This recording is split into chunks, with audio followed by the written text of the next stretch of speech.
Egtved in Denmark in 1921. The farmer Peter Platz wants to remove a hill on his property. As he does so, he stumbles upon a large tree coffin. Peter Platz has a feeling that it must be a very special archaeological find. He notifies the National Museum in Copenhagen. His find is a stroke of luck for science. Experts excavate the grave. What they find is still spectacular today. The coffin contains clothing in almost pristine condition, and the wood coffin is also undamaged. The bark was removed when they made this tree coffin, but it was only the bark that was removed. And this entire section, the hard wood which we see here, the dark parts and also the light parts, this sapwood was still attached during the burial, and that's what's positive here. The fact that the sapwood has survived, which is why we can date it exactly, and we know that this burial, well, we know that the tree was felled in 1370 before Christ. At some point around this time, she must have died.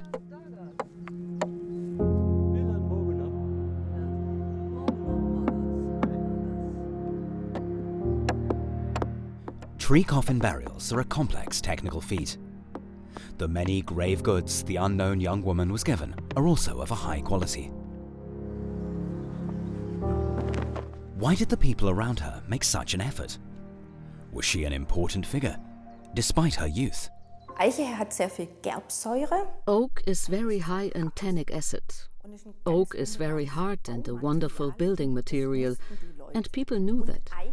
And in an oxygen-free environment, oak can be preserved for thousands of years.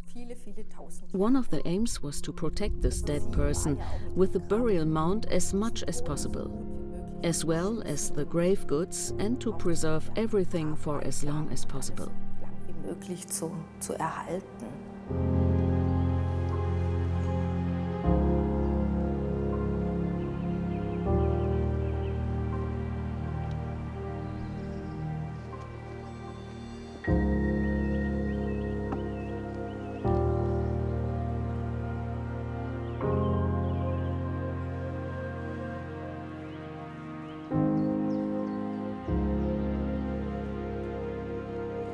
It's a small detail that tells the scientists today in which season the Egtved Girl was buried. The literature tells us that there is a little plant wedged in between the coffin lid and the bottom of the coffin, a flower of the common yarrow, Achillea millefolium. And the fact that the plant was blooming tells us that it was summer. The yarrow is considered a medicinal plant. Perhaps the girl was a healer. Here in South Bohemia, archaeologists are not expecting such a sensational find. Painstakingly, they look for the tiniest bone remains, shards, and stones. German and Czech scientists are opening up a burial mound site. This is a very, very exciting archaeological investigation here. What do you see here are the open burial mounds. This alone is a situation we don't come across too often, because normally such burial mounds shouldn't be touched if possible. But here there is a good reason for doing so: the construction of a motorway.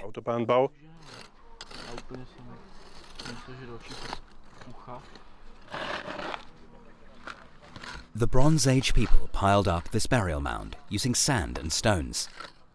The soil is permeable to oxygen, which is why few of the remains are preserved. In Scandinavia, we have a different construction principle for mounds. There, turfs were used as well as plagan soil, which was cut off, and the turfs were piled up on top of each other to form the body of the mound. This influenced various chemical processes, because the turfs also contained other substances, humic matter and other things, than the pure sandy soil. That's another difference between the Scandinavian mounds and the mounds we have here.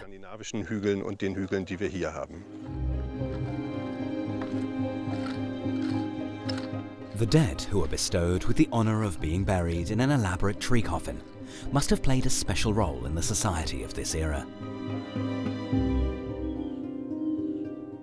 Danish scientists want to examine exactly which position the Egtved Girl occupied. Og så er det nummer 16, det er 46. Her striking clothes and richly ornamented accessories are an important indication. Når vi ser på Egtved-pigen, When we see the Egtved Girl lying there with her disc-shaped belt plate, we see immediately that a Scandinavian woman was buried here. kvinde. For det bæltepladen, The belt plate, decorated with spiral ornaments, is a characteristic type of jewelry of the Nordic Bronze Age. smykkeform for den nordiske bronzealder. This means that the Egtved Girl was buried like a Scandinavian, and her disc-shaped belt plate must have had a special significance. Der må have haft en helt særlig betydning. The short wrap skirt made from twisted cords of wool is even rarer and more famous. It was placed in the young woman's grave. The cord skirt is the oldest item of clothing of its kind to survive. It is stunningly well preserved. An interesting particularity is that the skirt is transparent. The skirt is in itself, because it is so well preserved, unique. There's such a well preserved item in our collection that shows us how exactly this item was worn and would have looked like is a very fascinating aspect of our textile collections. The object was started by weaving a narrow band, and the weft threads in this band was actually constituting the cords that were later twisted into the main part of the skirt. So it's a combination of weaving and twisting this item. In this way, it's a very simple but also a very ingenious construction.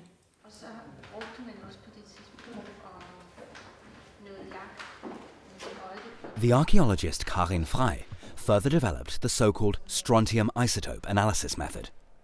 This method can be used to determine the origin of the wool.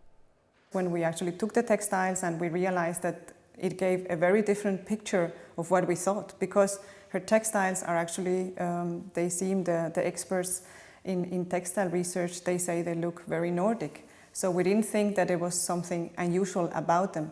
But the raw material, so the wool that they're made from, is not from here, from the surrounding area. So that was already something new. If the wool from her clothing does not come from Scandinavia, where does it come from? Perhaps the girl is not originally from the Danish peninsula of Jutland. I never thought that I will find something about herself, but about her textiles. But it's when we saw this picture and when I could see that unfortunately there were no results from the DNA, but I thought, okay, but I could maybe learn more about her, because I was intrigued by the fact that the textiles look so Nordic, but still were made, all of them, by non-local material. So that was for me the thing that actually triggered me to look farther. The Egtved Girl died at a young age. According to tooth examinations, she was between 16 and 18 years old when she died. Her molars may reveal even more. Carin Frey wants to determine her region of origin using strontium isotope analysis. So it's an element that you find in the rocks and in the soil, and that has a special signature depending on the geology. So the type of rocks, depending on the age and depending on the type, they will have a specific strontium isotopic signature.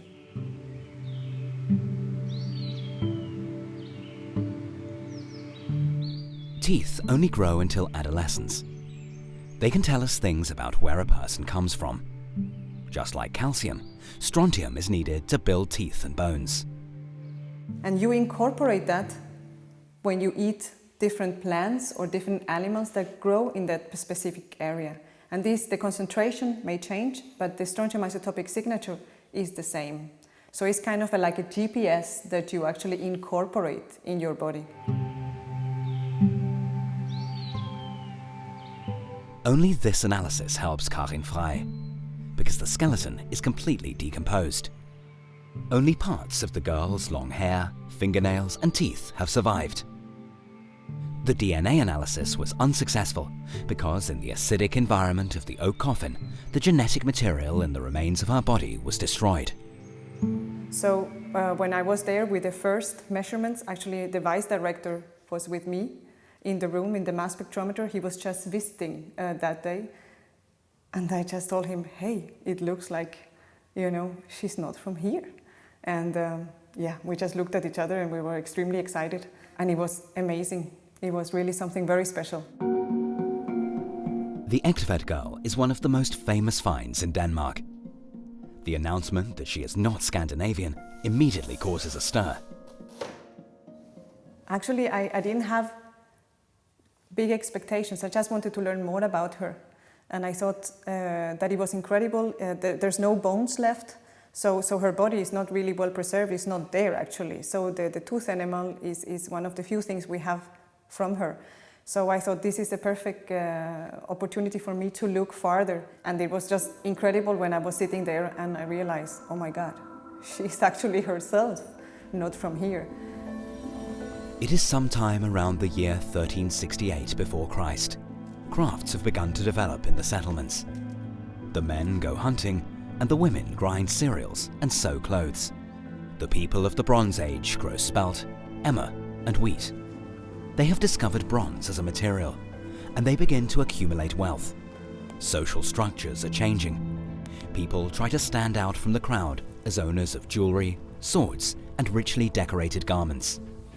Trade networks are becoming increasingly important. During this time, a young woman bids farewell to her family and leaves her homeland. What we know is that she was buried here. So at some point she must have been here.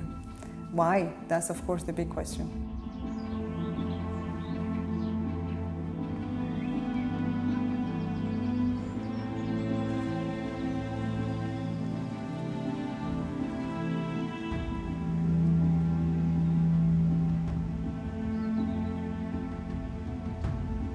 Does it have something to do with the child that was buried with her? Was it her child? This detail of the find in Egtved also poses a puzzle for the scientists. It's possible that she had taken it with her to Denmark despite the dangers of such a long journey.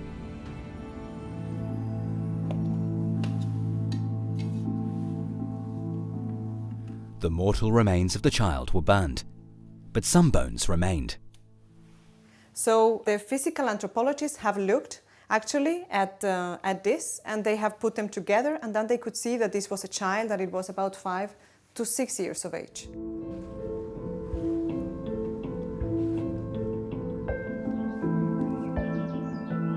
In the Bronze Age, when mortality was high and there were no modern means of communication, saying farewell often meant saying farewell for good. Det er jo meget fascinerende at se. It's intriguing that the Egtved Girl travelled so far. Og der er jo mange. Why was she buried here? There are various possibilities. One is that she was married by people from the two regions who knew each other. Området, hvor hun kom fra. Such marriages were able to consolidate trade relations and cement political ties and alliances between different tribes. They also promoted cultural exchange. Flemming Cowell has been researching Bronze Age cultures for decades. A bronze figurine, which was found in Denmark in the 18th century, provides an important clue. Så vi ser altså her at et skørt, som Egtvedpigen. Here we see a string skirt like the one the Egtved Girl was wearing. Perhaps it was worn to ritual dances in the Bronze Age. To honor the sun, they did bridges or somersaults. Når vi netop har at gøre med. Perhaps such ritual dances and their movements symbolized the course of the sun as it rises and moves across the sky. This is how the people choreographed sophisticated dances. Lavet sikkert i indviklede og meget forfinede danse. Did the Egtved Girl, with her short string skirt, her cropped tunic, and ornate disc-shaped belt plate, dance to honor the sun?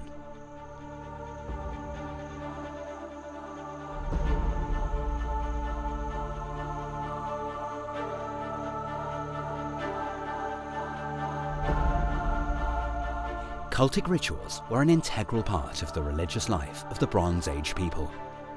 The sun symbolized food and life, and earth and water.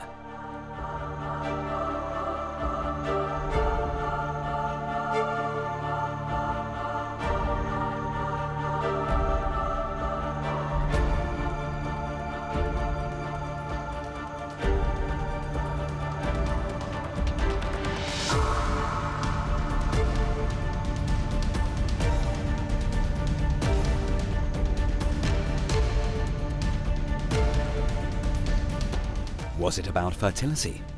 This very exceptional item of clothing could be an indication.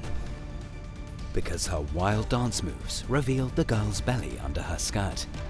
Certainly an erotic component. The precious belt plate also hints at sun worshipping.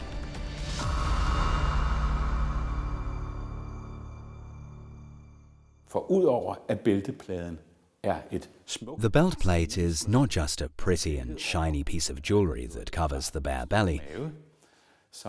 With its spiral decoration, it could also have a deep religious significance. Et dybt religiøst betydning. Spiralerne The spiral formations that circle in an internal rhythm elegantly point to the course of the sun. kan markere på en elegant måde solens gang. The circular motion and the up and down are a symbolic message of the spiral. Spiralens symbolske budskab. The remains in the tree coffin not only tell us the story of the Egtved Girl, they also give us a glance into the distant world of our ancestors.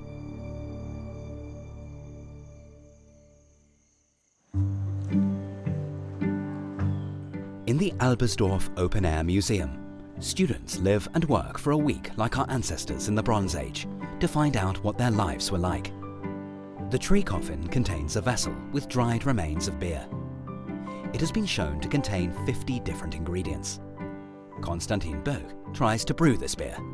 Für das Bier, was ich jetzt mache, habe ich For this beer I'm making, I use mostly wheat like the one in the grave. Originalbefund war Preiselbeere, Honig. The original contained lingonberry, honey, and a mix of plants and mugwort as a spice. Beifuß dazu noch. Und das ist eben das, was ich meine. And that's what I mean. That's how it was done with the Egtved Girl drink, the lingonberry. Gemacht wurde, dass eben diese Preiselbeere, weil There's yeast as well as berries. Yeast was added so that it ferments, because otherwise all you have is a sweet mash of berries. hat man eigentlich nur einen süßen Getreidebrei. Beer brewing has always been an elaborate process. The art of beer making goes hand in hand with people becoming sedentary. Settlements were formed and fields were tilled. Only those who grew enough grain to have enough to eat and a little bit left over for fermenting could afford to brew beer.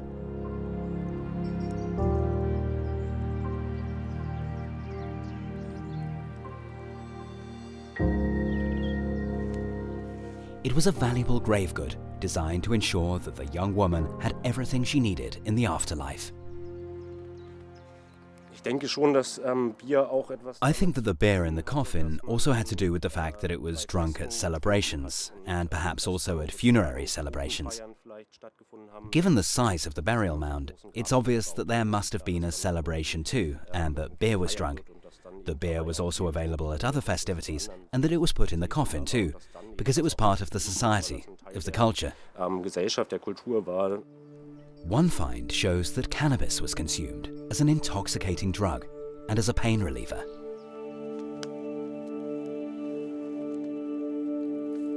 Sweat lodges were used to strengthen the immune system and improve well-being. Physical and spiritual cleansing, perhaps combined as a ritual act. The steam was generated by pouring water over hot stones. The idea that people walked around unkempt is wrong. They must have known how important cleanliness was, and also about the healing power of hot, moist air. This is further evidence of a rapidly developing society.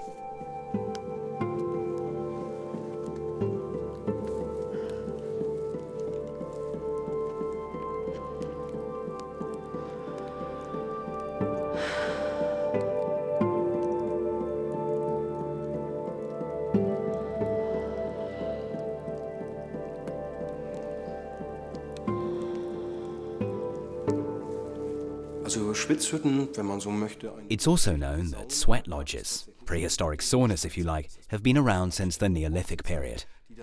They also existed in the Bronze Age, but evidence for this has only been around for a few years, and only in a few finds. New clothes are also part of the developed culture of the Bronze Age. Wool comes to replace leather.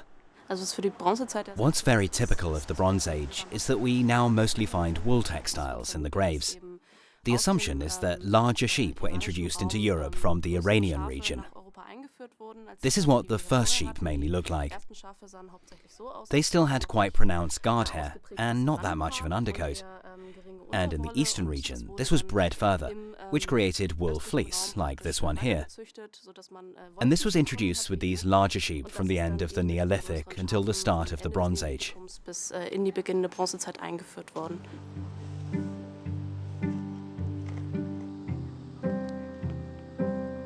Fashion began to emerge. Clothing also became a status symbol. When it comes to the Bronze Age, you have to distinguish between women's and men's clothes, of course. They had long capes with matching wool belts, worn by the men, hats with decorations, and the women also had what could practically be described as dresses, some with very individual cuts, which emphasizes the individual person and their importance, their status, perhaps even their age.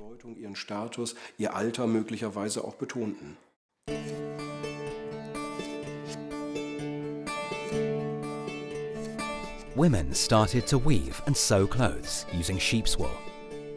And they did so with exceptional skill and a real sense for shape and colour. The raw material wool became a sought-after commodity.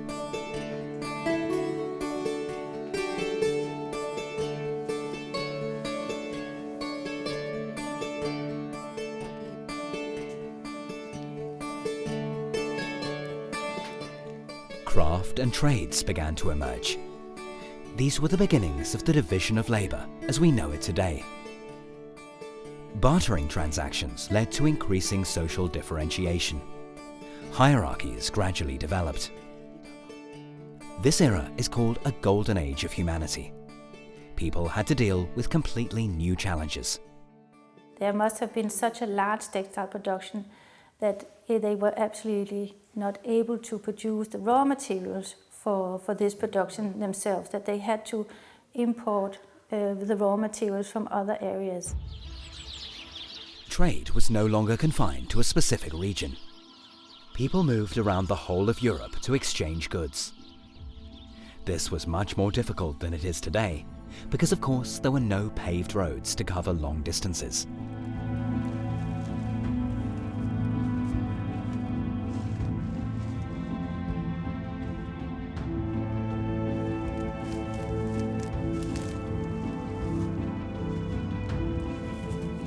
Karin Frey was surprised to discover how far the Egtved Girl had to walk from her home region to Denmark.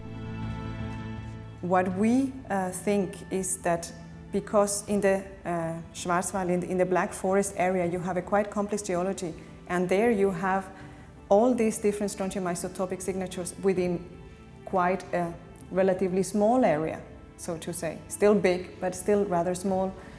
You have all these different strontium isotopic signatures that you have in the textiles, and also the ones that you have both in her teeth and in her hair. The young girl walked over 1,000 kilometers, through valleys, dense forests, and perilous swamps. She also had to cross rivers. Even for an adult and experienced man, this would have been a real challenge.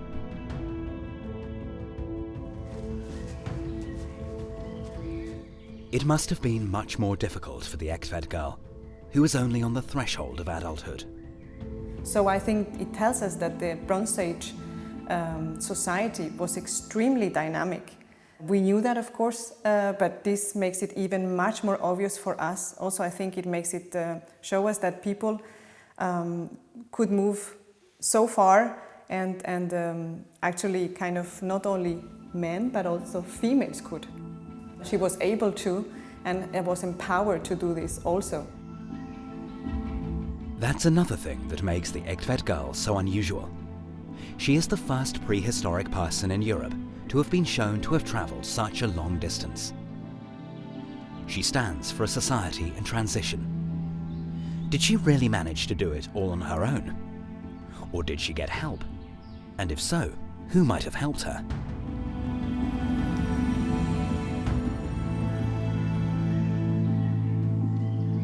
Så vi må regne med, at hun ikke rejste alene, men sammen med nogen. We believe that she didn't travel on her own, but rather perhaps as part of a caravan with many other people. Muligheden foreligger at She may have travelled along the German rivers on her way across Europe. Europa, formodentlig langs med de tyske floder. There are probably a few places where she could stay the night and get something to eat. Nogle steder, hvor man kunne få mad. Such contacts were essential for survival. Small settlements offered shelter and shared their food. The bronze axe and saw allowed people to cut down woodland and turn it into arable land for growing grains. Fishing evolved, and people used spears and fish traps. Plough, sickle and scythe made life easier. People dried grass to feed their herds hay during the hard winters. People who had previously hunted as nomads and had perfectly adapted to their environment were now adapting their environment to their own needs on a grand scale. The dawn of a new era that is still with us today. Det er meget, meget vanskeligt at sige, hvad de egentlig fik at spise på rejserne.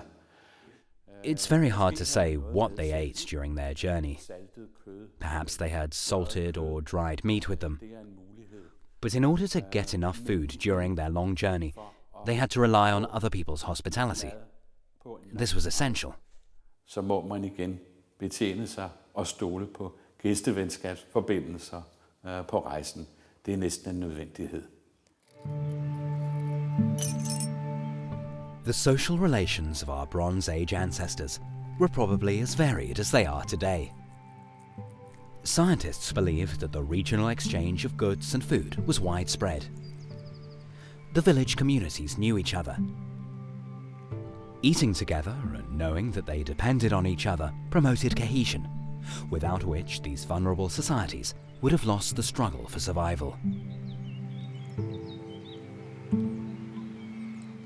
Ja, es wird also sicher so gewesen sein, dass sie in den... It's likely that she found refuge in the settlements in the different regions and stayed the night with the locals. It's clear that she lived with the people in the normal settlements. Klar, bei den normalen Siedlungen, bei den Menschen wohnte.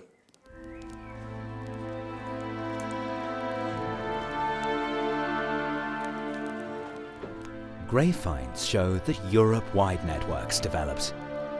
They even extended across the sea. Was such a network the reason for her trip? Research shows that, surprisingly, a particularly large number of women migrated. Was their aim to combine business with their private life? It is likely that it was women who spread cultural practices, skills, and techniques across Europe.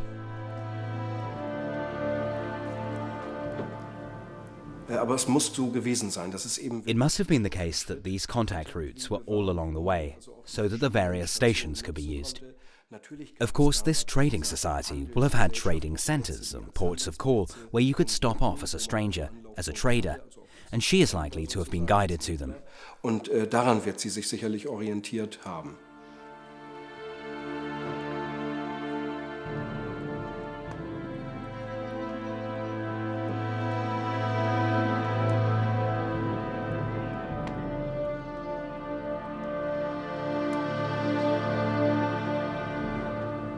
The idea that people in the Bronze Age were primitive has been refuted. They were more similar to us than is often assumed. Their clothes, their social structures, their technologies, and their way of doing science was part of a developed European culture. This era was marked by the revolutionary alloy which gave it its name: bronze. Forbindelserne i bronzealderen var meget intensive. The interconnections during the Bronze Age were very strong. Here in Scandinavia, we didn't have metals such as tin and copper to make bronze, which is why each piece of metal had to be brought to Denmark from far away. Scandinavian. So the one thing is the extensive and organized trade for which there is evidence, especially in the Mediterranean area. A famous example is the Ulleborg shipwreck. Here, an entire ship loaded with trade goods sunk.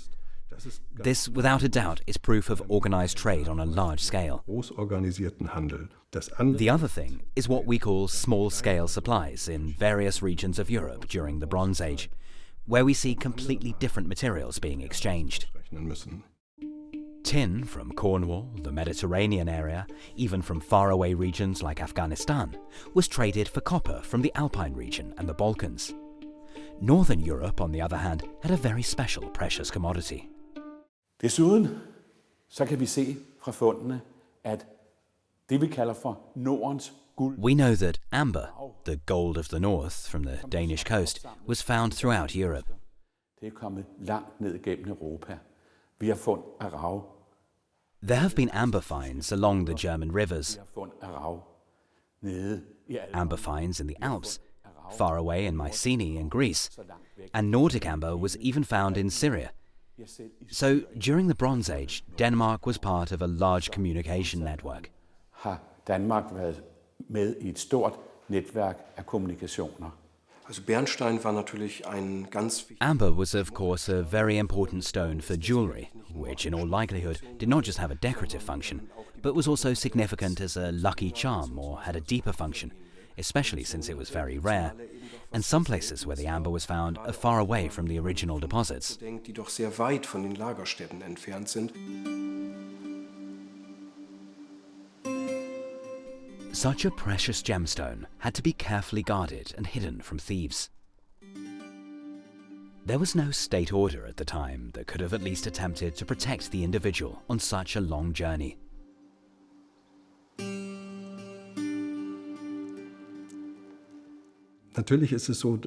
Of course, ownership of goods always leads to a change in people's social relations.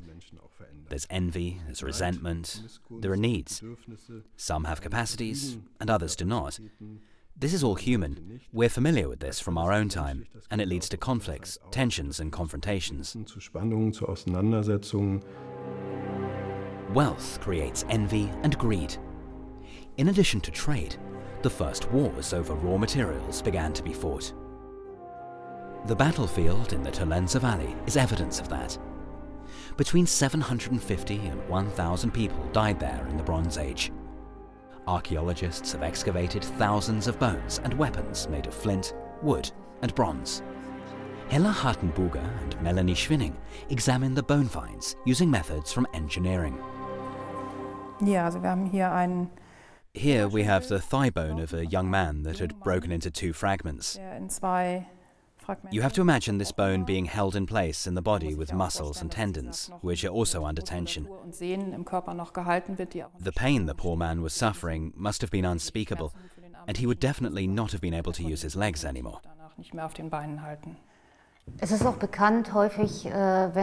It's also well known that quite often when a weapon is pulled out of a wound, that the damage is even greater than the damage caused by the original attack if the weapon had not been pulled out.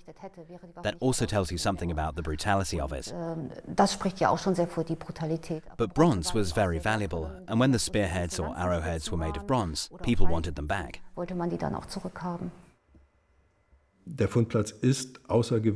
This is an exceptional site. The bone's state of preservation is remarkable. The number of individuals, or remains of individuals, is quite exceptional. So this really is and remains an archaeological sensation, and it will be a reference point for many years for Bronze Age research, without doubt.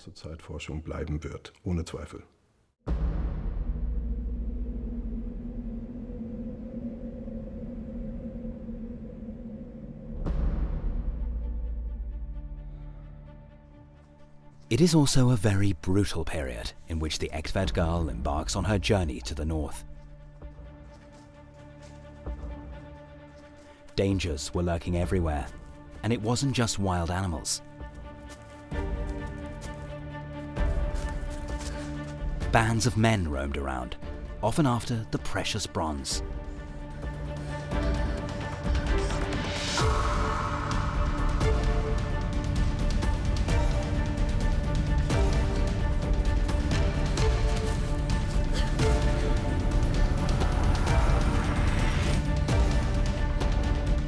Archaeologists have found many buried pieces of gold and bronze throughout Central Europe.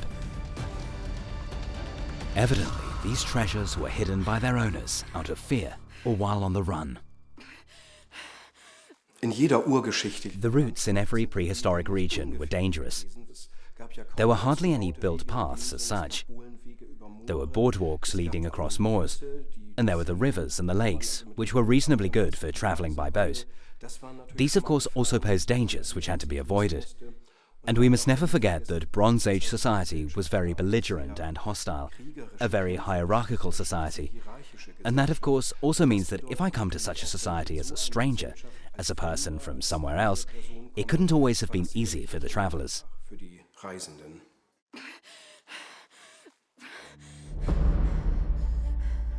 Communities were not always welcoming to strangers. There were also enemies, and they could be lurking anywhere without you knowing about it beforehand, because the path led through unfamiliar terrain. You had to be alert by day and by night, which harboured very different kinds of dangers.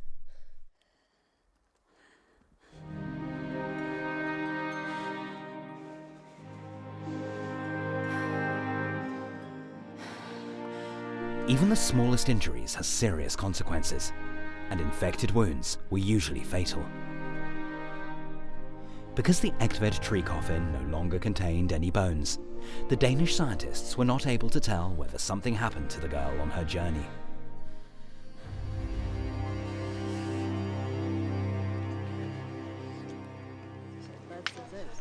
In Albersdorf, the students produce weapons and tools from flint. This common stone is the perfect raw material, as it is sharp and hard. It was used for a long time alongside bronze, which was rare and precious. For a variety of reasons, flint is a material that is extremely suitable for the manufacture of tools. It's also a very tough and stable material, which, however, cracks easily because of its inner tension. Its properties are similar to those of glass. As you can see here, it has a very sharp edge when it breaks. And what's more, it breaks in a very, very predictable way, which is especially noticeable here in this spot. To make complex things like a dagger, for example, you need many years of experience, because it requires special techniques to make this area so narrow without breaking the blades. Basically, you have to do it in a single blow, or you have to start again, because the stone becomes useless. At the beginning of the Bronze Age, flint was indispensable in people's daily lives, for example, to make spearheads. Flint was also used to make fire. Only gradually was it replaced by weapons and tools made of bronze. Due to a rise in average temperatures, there was plenty of game, fish, and grains such as einkorn and emmer, barley, spelt, and millet. Pulses like peas and lentils were nutritious and filling. The rich supply of food allowed new cultures to flourish and promoted social development.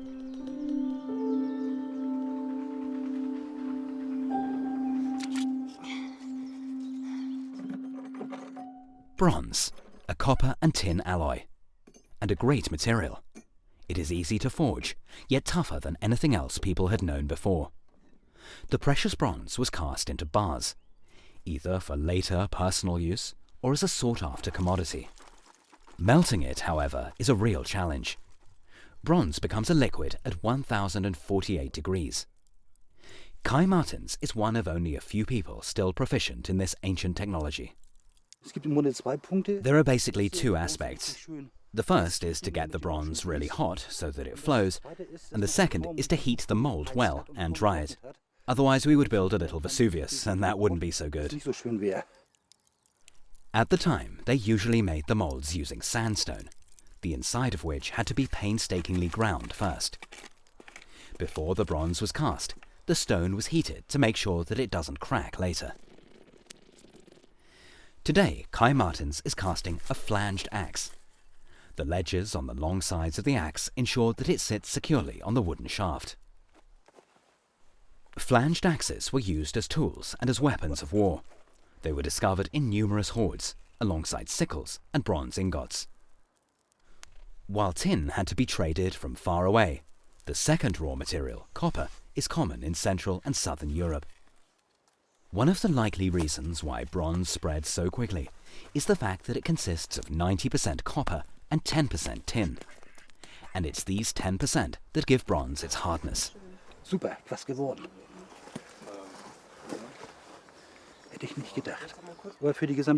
For human culture as a whole, this was relatively important, because at this time many specialists emerged, professions developed.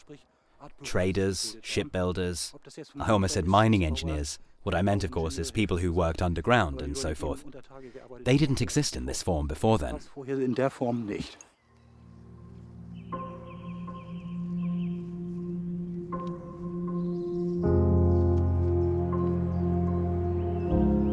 Bronze was sought after like gold and silver. It was also used to make jewelry. The Egtved Girl's coffin contained a comb made from bone or antler, as well as a valuable bronze disc and a bracelet. Perhaps these items indicated her high social status in this society. Ja, man kennt natürlich aus den Beigaben, also Grabbeigaben oder anderen Funden, weiß man, dass es... We know, of course, from the grave goods and other finds that people had combs and tweezers and razors. Body care is likely to have played an important role for the people, not just as a means to dress up and look pretty, but also, of course, certain objects or certain hairstyles represented a certain status. Natürlich auch einen gewissen Status sicherlich darstellten.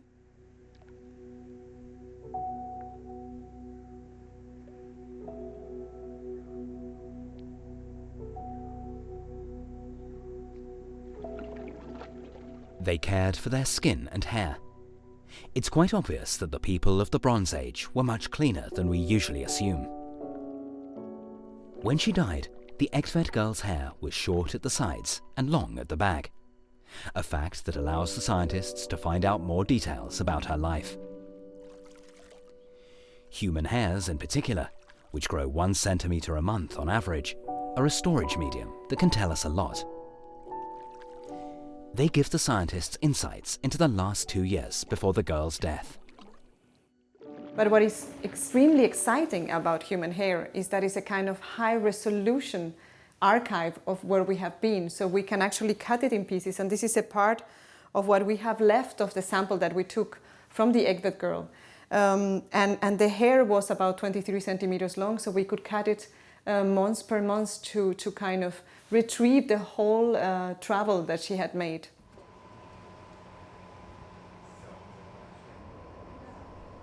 Karin Frey made astonishing discoveries. Since I knew from the teeth that she was non-local, and I thought maybe I can say something about when she came to Denmark, but I have never thought that I will see what I saw.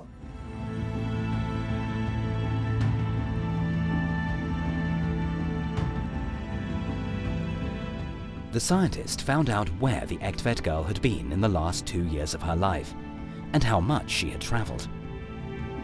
I could see that she had been traveled forth and back in very long distances from where she was buried, and this was extremely interesting and breathtaking in a way. In the last 2 years of her life, she covered some 3,300 kilometers. During this time, she walked the route between the Black Forest and Egtved 3 times. An almost unbelievable feat of physical strength.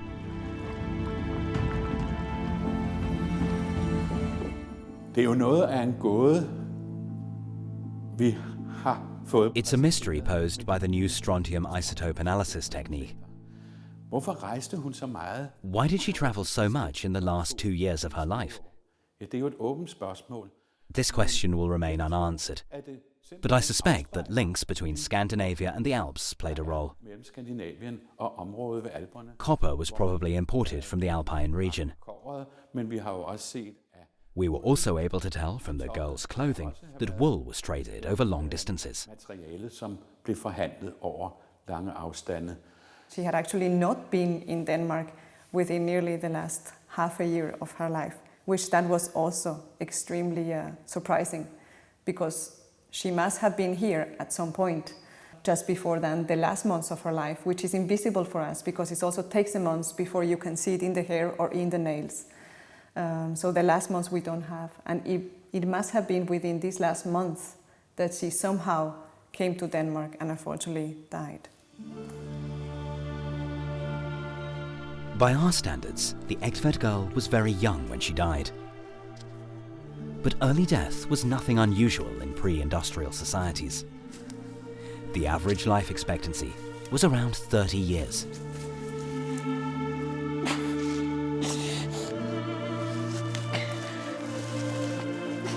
Did the exertion from her long walks affect her health? Was her position in this early society ultimately her downfall? So something happened to her within the last 6 months of her life, a period where she actually either didn't get enough to eat, or that she was ill, or maybe even she was pregnant. In Egtved, the stranger was given a grand burial like a high-ranking member of Scandinavian society. By her side, the Danish scientists found bones of a cremated child. Der er faktisk to eller snor, men det er ikke til at vide, hvad. Within this box we found actually the pars petrosa bone that we used to say where the child came from. We could see actually that the result was the same as from the tooth animal from the Egtved Girl. So we think they come from exactly the same spot.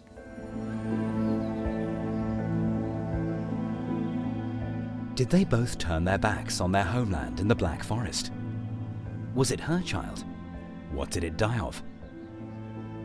Jeg tror selv, at det er en, som hun er i familie med. Det behøver heller ikke at I personally believe that the child is a family member of hers. It doesn't have to be her daughter. fra helt andre grave. Incidentally, we know from other graves that children were rarely buried on their own in the Bronze Age. I bronzealderen. Men at når der er børn, Children often lie with the adults. så er de sit sammen med. Perhaps it was good for them to follow an older person into death. Det var godt, It meant that they could go to another world with the adult. således at de sammen med den voksne kunne komme videre til en anden verden.